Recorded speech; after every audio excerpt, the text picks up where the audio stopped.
Oi, eu sou a Aline Dalroy e esse é o podcast É Verdades. Nessa primeira temporada, o nosso tema principal é o ofício da verdade, porque eu converso com profissionais de diversas áreas que têm em comum a busca pela verdade. E hoje é dia de contação de história real por aqui no quadro A Verdade que Mudou Minha Vida. Nesse quadro, eu trago histórias de pessoas que descobriram uma verdade e nunca mais foram as mesmas. A verdade que mudou minha vida, na verdade, foram duas. Então, são dois momentos muito importantes que eu dei uma virada de chave na minha vida. Depois dessas situações, eu consegui, de fato, evoluir como pessoa e ter uma abordagem melhor sobre o que me faz bem.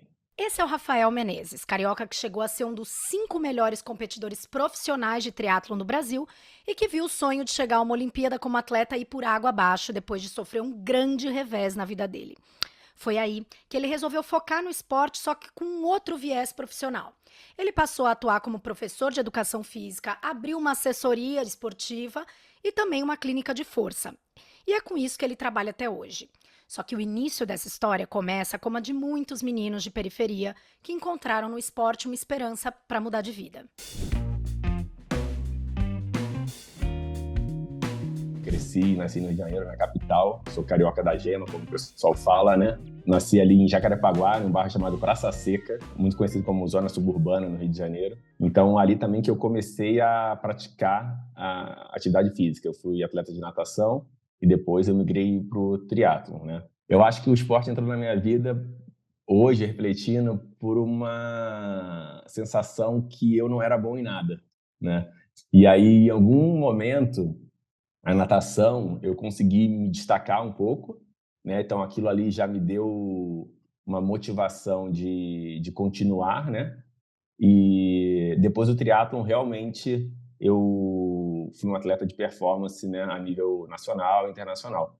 Mas o esporte, acho que começou como uma busca de algo que fizesse sentido para minha vida naquele momento, né? E calhou muito bem que aí eu tive oportunidades, o esporte me deu oportunidades que eu não teria condição, tipo, de estudar numa escola particular, de me formar numa graduação, de realmente mudar a minha vida através do esporte, né? As pessoas daquela região achavam que a vida era aquilo ali, né? Tipo, a realidade minha é aquela, né? Então, eu vou morrer aqui, teoricamente, né? Tipo, é isso que eu tenho.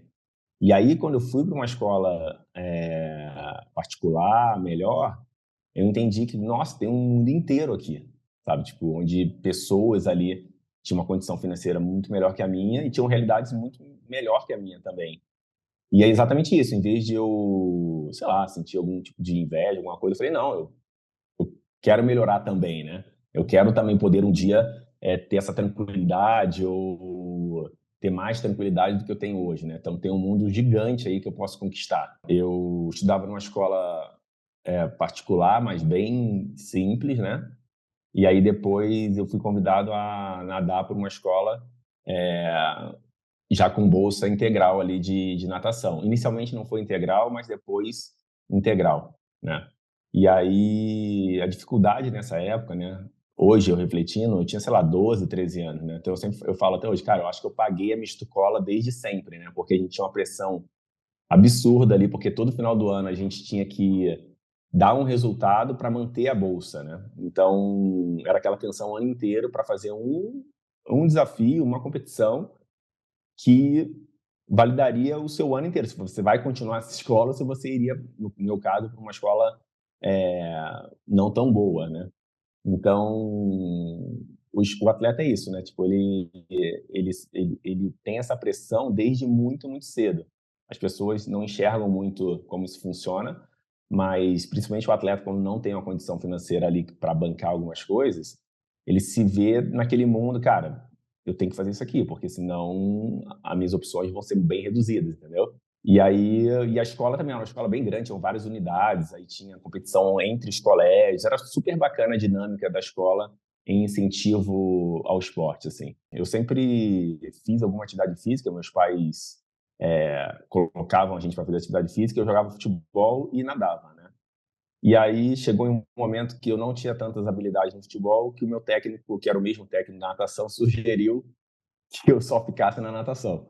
E nesse momento que eu passo a integrar a equipe de uma maneira mais consistente, que eu já me vejo como atleta, assim, né? Então, eu acho que eu tinha uns 8 a 9 anos de idade, e aí tinha várias referências na época, como Gustavo Borges, Fernando Scherer, que me fizeram acreditar que em algum momento eu poderia ir para os Jogos Olímpicos. Então, eu passei ali a infância, adolescência, norteado por essa vontade, né? Tipo, putz, eu acho que eu sou bom nisso aqui, e se eu me dedicar e se eu realmente me entregar, eu acho que em algum momento eu posso ter chance de ir para os Jogos Olímpicos. O esporte, ele representava, eu acho que de uma maneira geral, minha vida inteira como se fosse a minha vida. Eu acho que passei a infância e a adolescência não tendo outra opção além de ser atleta, assim, na minha cabeça, né? Eu acho que, obviamente, que eu tinha, mas na minha cabeça era assim, não, se eu não for atleta, eu não vou ser nada, porque eu não tinha um bom desempenho na escola, eu nunca fui um estudante que repeti de ano, assim, mas eu tinha bastante dificuldade em relação à escola. Eu estudava numa escola muito tradicional, a escola tinha, na época, 90 anos já, então, era um modelo ali de escola que eu realmente não me adaptei nunca. Então, aquela coisa de, vou estudar porque eu vou passar no vestibular, porque eu vou prestar algum concurso, eu nunca me enquadrei dentro dessa realidade. E aí eu me sentia fora, né? Porque a maioria das pessoas estão nesse processo, né? De estudar e passar tal. E aí a natação veio como um elo, tipo, não, isso aqui eu sou bom, então eu vou ter que ser isso aqui, porque eu não vou poder ser mais nada. Né? Então isso que eu acho que me motivava muito a nadar, né? A continuar a nadando. É engraçado porque a primeira vez que eu competi, como a nossa equipe era uma equipe bem iniciante, né? Esse técnico também estava iniciando no mundo da natação. Na natação existe uma divisão de federado e não federado, né? Atletas federados e atletas não federados. E a gente era não federado, só que até então a gente não sabia dessa divisão, né? Para mim era uma coisa só. E eu me lembro que na primeira competição que eu ganhei, eu me senti como se fosse é, o melhor atleta do mundo, né? Porque eu falei, nossa, eu estou ganhando uma prova aqui com 10 anos, e se você traçar, né? O atleta tem muito de traçar um longo prazo, né? Tipo, daqui a 5, 6 anos eu posso, então, ganhar uma prova maior, né? Sendo que, também anos depois eu descobri, eu ganhei uma prova de não federado, né? Então, realmente, naquele momento, eu não era o melhor atleta daquela situação, né? É...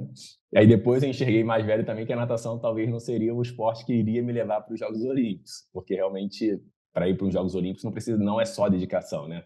Dedicação é um elo importante, mas não é só isso. O Rafael competiu como atleta de natação durante toda a infância e adolescência, até que no momento ele percebeu que a vocação dele não era exatamente essa. Meu período com triatlo foi uma história meio triste, né? Feliz e triste, eu encontrei o triatlo, mas triste porque eu estava abandonando um sonho de ser nadador, né? Então foi um momento que eu já visualizava há algum tempo que eu não conseguiria alcançar meus objetivos na natação, né? Porque por mais que eu era um atleta bom, tinha tempos bons, mas para viver do esporte isso não basta, né? Você tem que realmente ser o melhor atleta, você tem que ter o índice. E ali realmente eu não consegui chegar nesse nível. E aí foi um período que eu tive que largar a natação, esse sonho olímpico aí da natação, mas ao mesmo tempo abrir um novo sonho com o triatlon, né?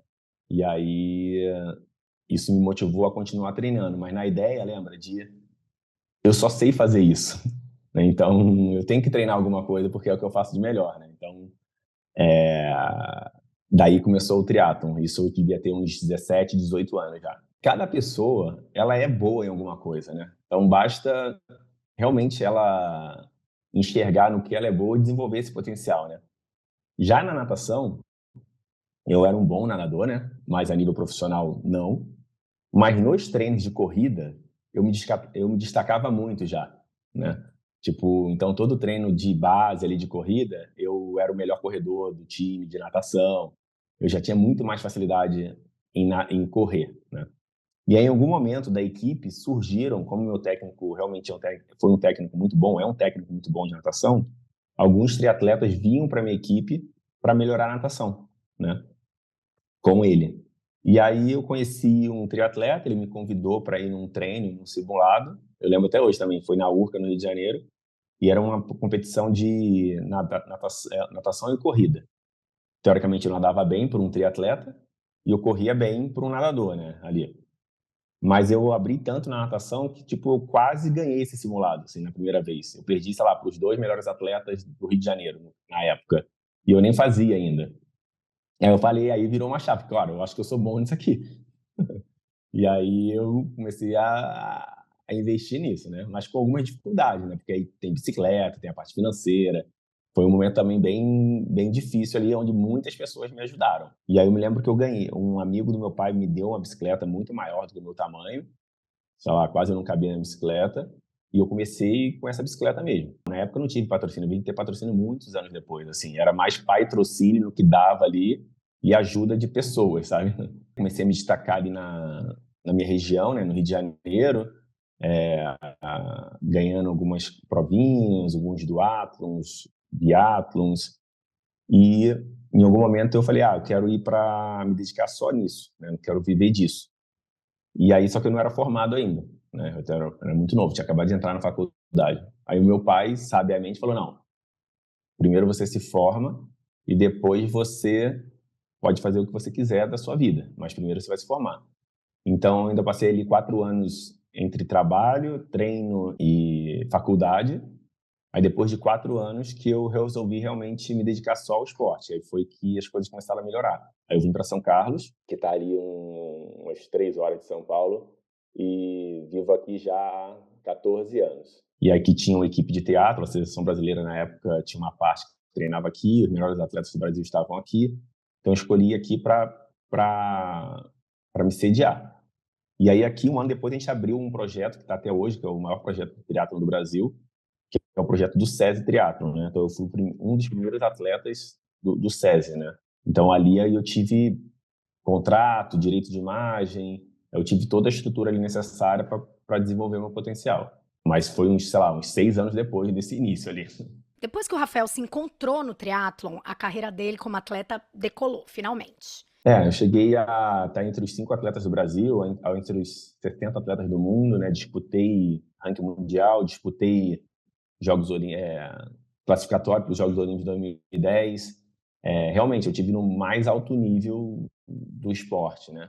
Eu acho que o que acontece com um atleta de alto rendimento, em algum momento, é que ele, se ele não consegue aquele objetivo, no meu caso, que foi os Jogos Olímpicos de 2012, foi um divisor de água ali para mim, fica muito difícil de ele se manter no esporte, né? Então chegou um momento que eu estava muito cansado de sobreviver do esporte, não viver do esporte, entendeu? Por mais que eu tinha já uma renda, mas eu me sentia muito sobrevivendo, né? E aí chega uma hora que você não que você desiste, mas que você cansa, né? E aí o esporte de alto rendimento ele tem um nível técnico muito alto. E aí qualquer coisa mentalmente ou fisicamente que você esteja mal, você não consegue depois se manter daquilo, né? Você perde performance, você perde várias coisas. E particularmente comigo, tem uma coisa que aconteceu na minha carreira que também me fez perder 2 anos ali e que foi um primeiro, talvez, momento de virada na minha vida. Pois é, quando o Rafael Menezes estava chegando no topo, ele sofreu uma grande decepção, a pior derrota que ele poderia ter sofrido.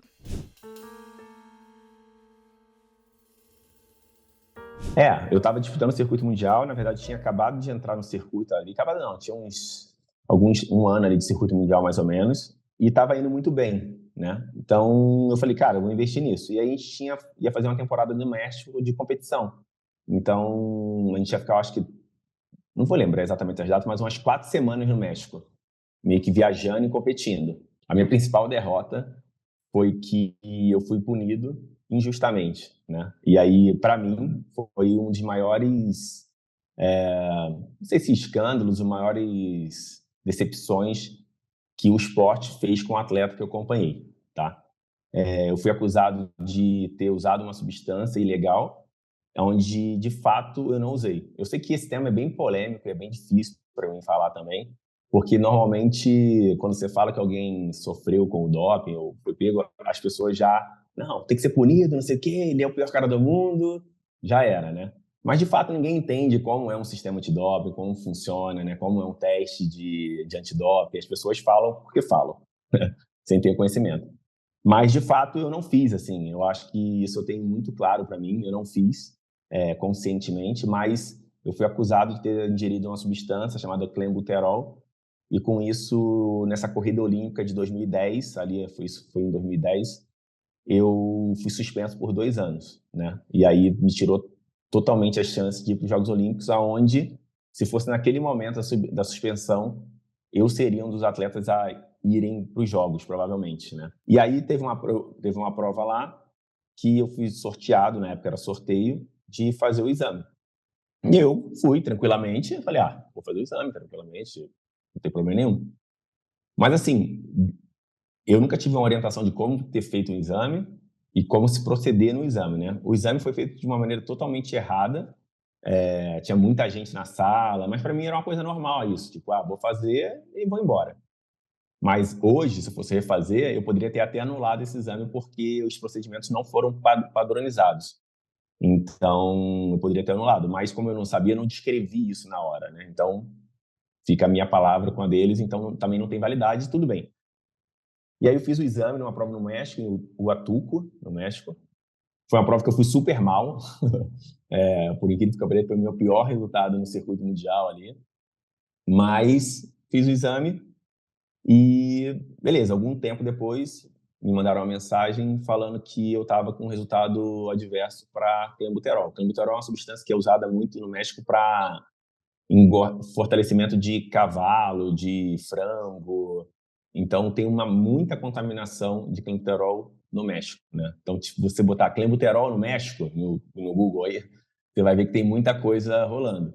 E na minha defesa, eu consegui até carta do Ministério da Saúde do México falando que tinha um surto de clenbuterol.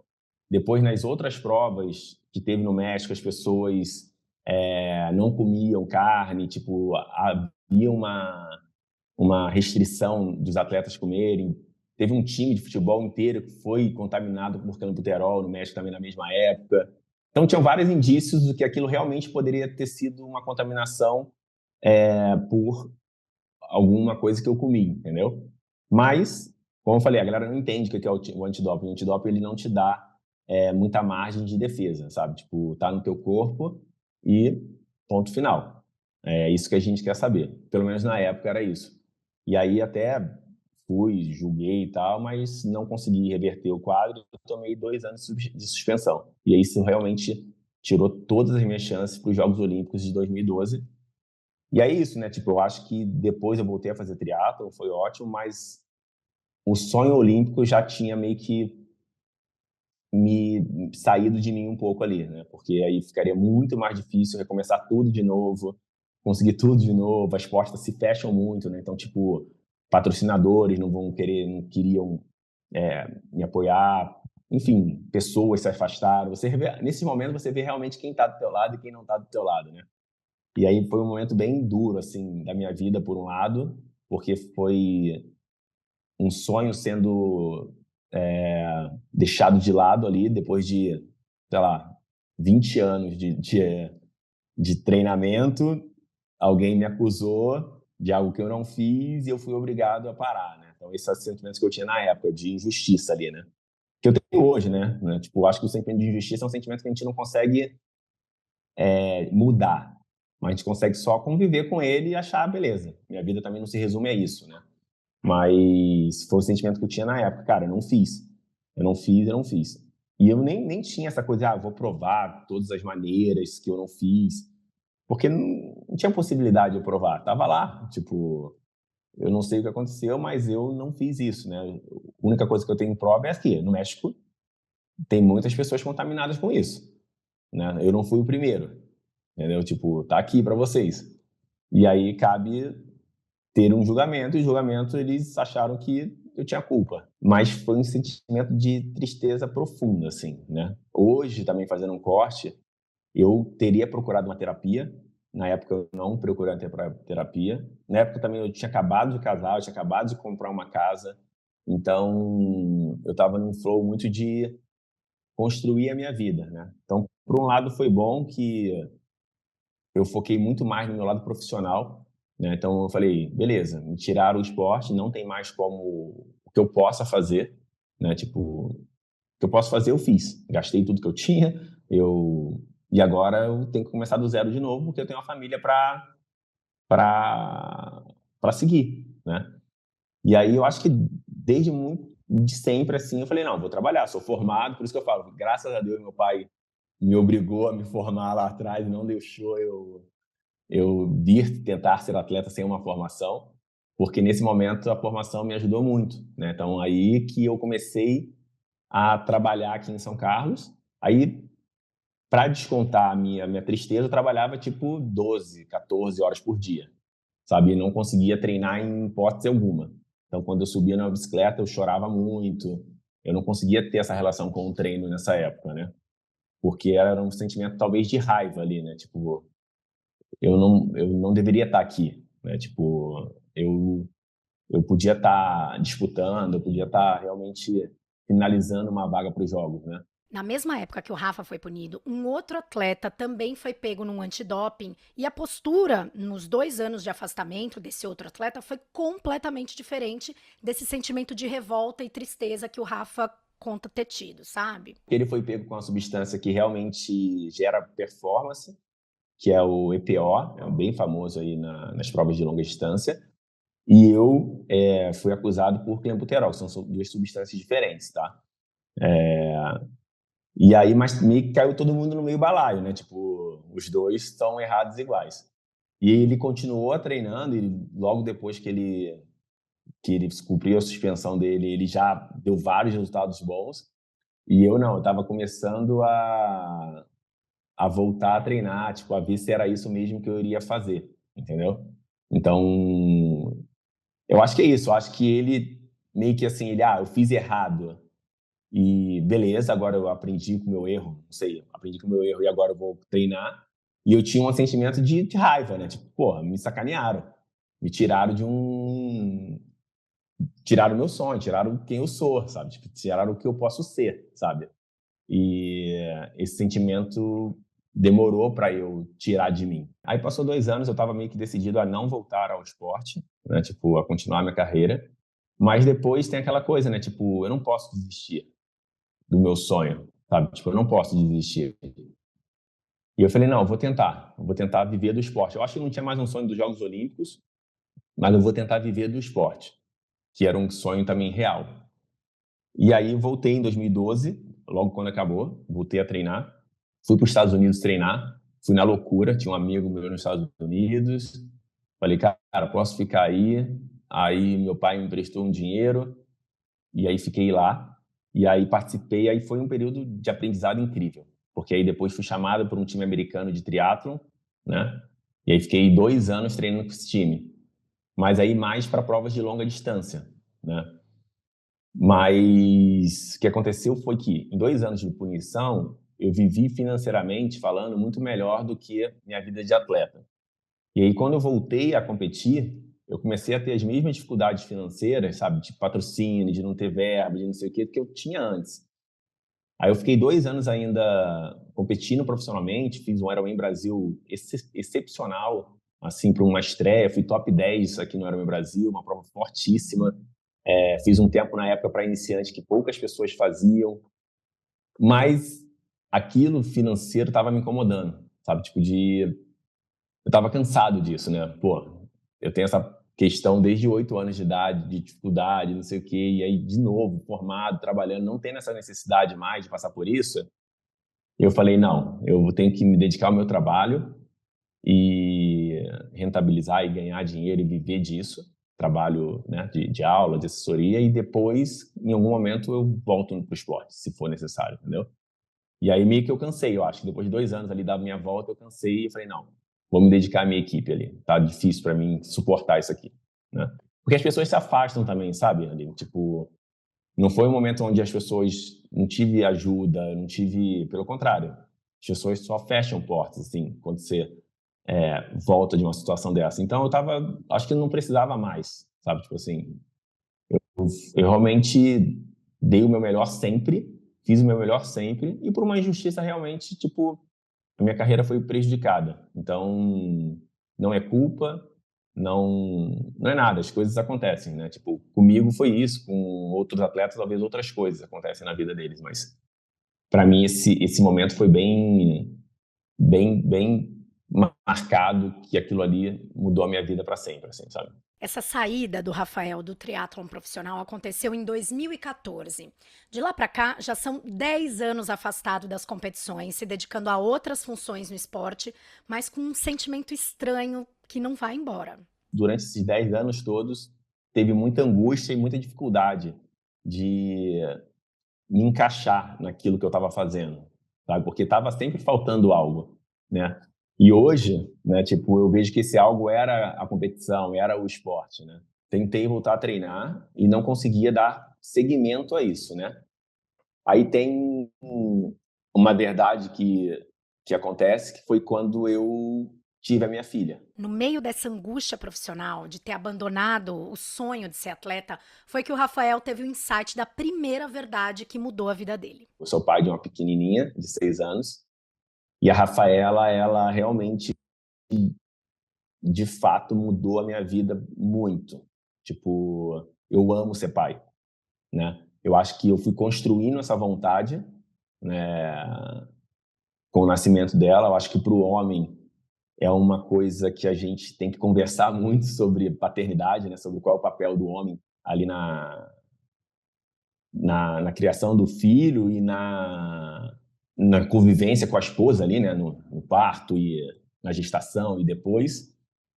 Mas eu, de fato, isso foi uma outra virada de chave na minha vida que eu falei, não, cara, tipo, eu quero ser pai. Eu quero ser pai realmente, né? Eu quero aprender a ser pai, né? Tipo, não que eu tive um pai ruim, pelo contrário, meu pai me deu tudo, sabe? Tipo, mas eu falava, não, eu quero fazer diferente. Eu quero ser muito mais presente na vida da minha filha, custa o que custar. E aí, esse momento eu vi a importância dessa conexão de um pai com uma filha. Hoje a Rafa tem 6 anos, eu vejo quanto essa minha decisão de 6 anos atrás de melhorar a cada dia me faz muito próximo dela hoje, né? E eu tenho certeza que vai fazer para sempre, entendeu? E aí eu fui aprendendo muito com isso, tipo que comecei a ler muito, a estudar muito sobre educação infantil e vi o quanto é curto esse tempo da educação infantil, né? O quanto isso acaba. Daqui a 3 anos, 4 anos, a Rafaela não quer mais ficar comigo. E minha vida vai ter ainda muita vida pela frente, entendeu? E por que não curtir isso agora? Por que não aproveitar isso agora, né? Então, o fato do triatlon também não ter voltado, talvez antes, é porque realmente eu tomei uma decisão de não. Eu quero estar com a minha filha. Eu quero errar com a minha filha. Eu quero aprender com a Carol, com a mãe dela. Eu quero que a gente realmente crie um ambiente de conexão aqui, entendeu? E aí, a minha prioridade era muito isso em algum momento, sabe? Não, eu vou ficar com ela. Eu vou ficar com ela. Eu não consigo fazer as duas coisas, né? Tem pessoas que talvez consigam, mas eu não conseguia. Eu quero ter tempo com ela, né?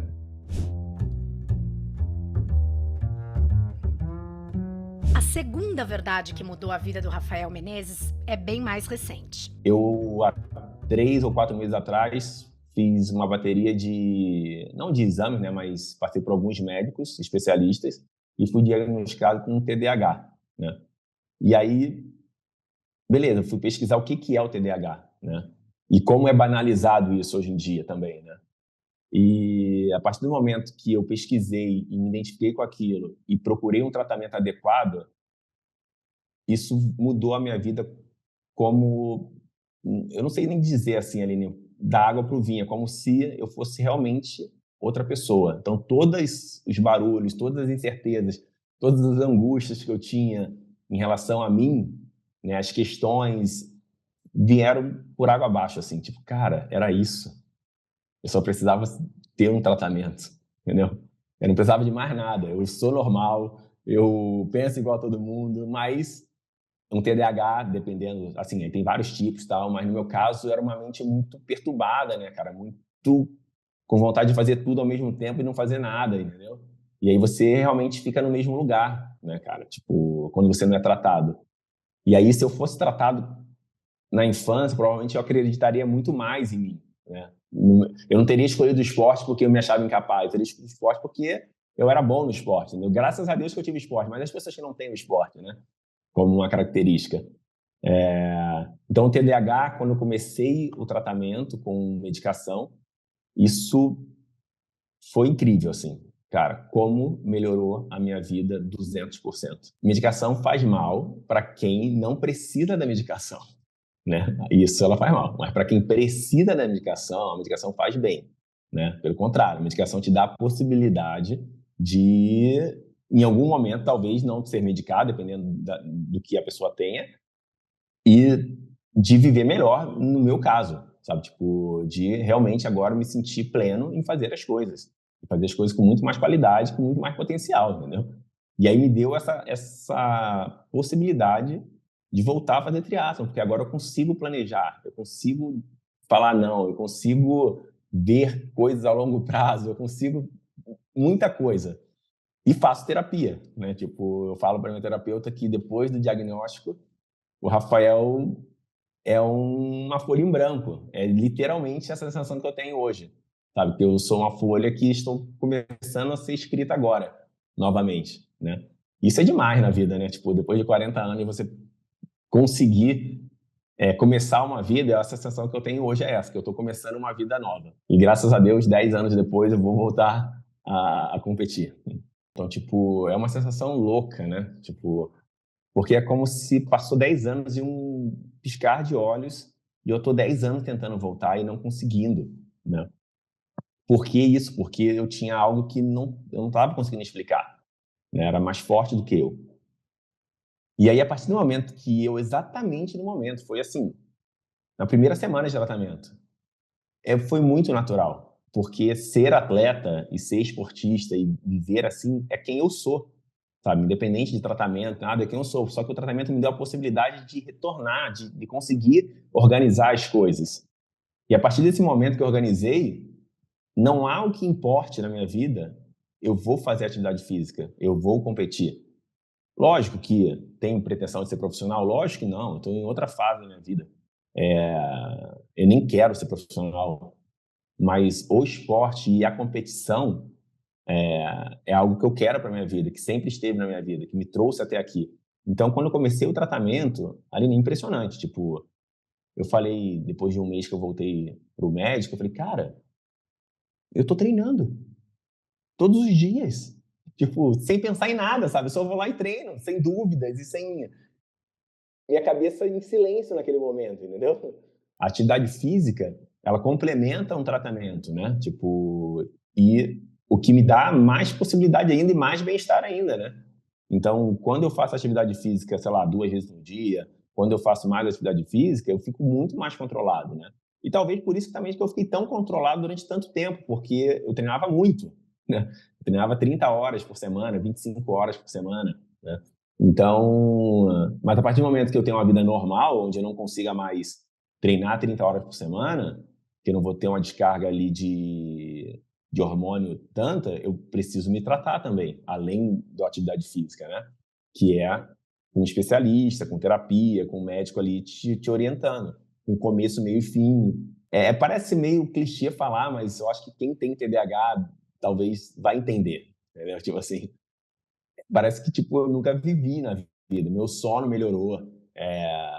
Então, vários conceitos assim, você vai vendo que vão sendo derrubados, não por quem você é, mas pelo que você era, entendeu? Você pode ser muito, muito mais, entendeu? Bom, depois de passar tanta raiva, tanta angústia, tanta tristeza causada pelo sentimento de injustiça, de inadequação, o Rafael finalmente pode dizer que as verdades que ele descobriu fizeram com que ele construísse novos sonhos. Mas eu acho que hoje o meu maior sonho é ver a minha filha crescer, assim, e se tornar uma pessoa incrível, né, no que ela quiser.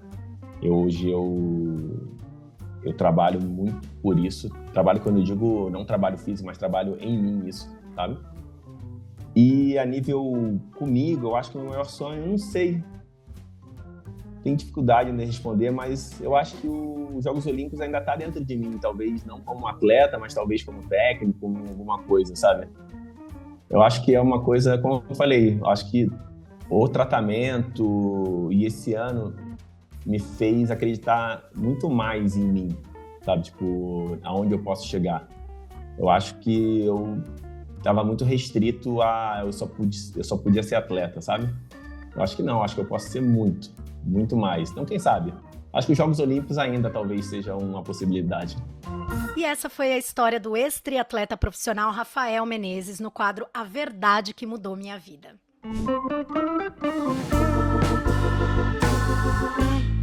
Muito obrigada por ficar comigo até aqui. E se você tem uma verdade que mudou sua vida, conta pra mim no e-mail pauta@everdades.com.br. O podcast É Verdades tem episódios inéditos toda terça e quinta, às 11 da manhã na Rádio Mega Brasil Online, no YouTube da Rádio Mega Brasil e nos aplicativos de áudio. Quer encontrar mais verdades escondidas e curiosidades bem apuradas? Segue a gente no perfil @Projeto É Verdades, tanto no Instagram quanto no TikTok. A direção criativa, a produção executiva, a gravação da entrevista e a checagem das informações foram todas feitas por mim, assim como o roteiro do episódio. Já a edição é de Vitor Rocha. Por hoje eu fico por aqui. Muito obrigada e até o próximo episódio.